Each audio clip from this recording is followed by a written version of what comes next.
Are you rich or poor? Now, according to the census, the gap between the richest people and the poorest got wider. Now, according to the study, who is rich? Well, the census says that anyone making $100,000 or more. Now, poor is defined as an annual income of $22,000 or less for a family of four. Now, just in case you're keeping score at home, the top 5% of Americans make $180,000 or more per year. So now what does this mean to you? Well, I know folks bringing home six figures and they say they're struggling to make ends meet. And by the same token, I've had conversations with people making poverty level money and they do just fine with their simplified lifestyle and they have little to no financial worries.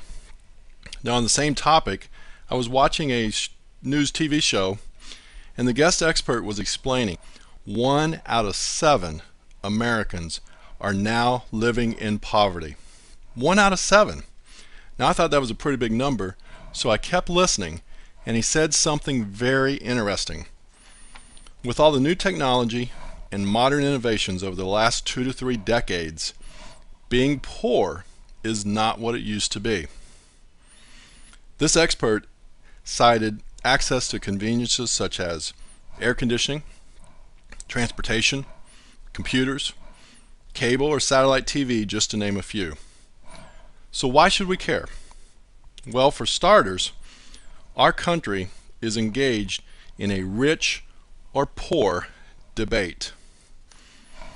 You see, some people feel if you're rich, you should give more of your money back to the government via increased taxes.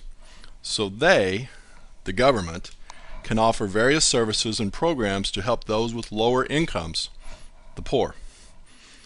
Some people call this socialism. Others just say it's plain fair and overall good for our country.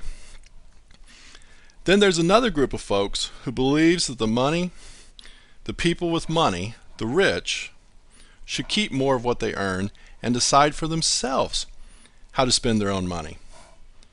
Now, studies show the majority of the people who make up this side of the conversation are small business owners.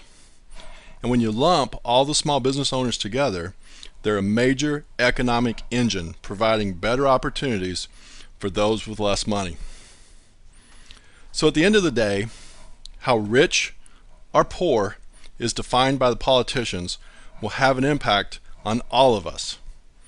And since this is an election year, my guess is it's not going to be the last time we're going to hear about who's rich and who's poor. Now, of course, if you've got questions about money, taxes, and where you stand going into the end of the year, feel free to contact our office. That's what we're here for.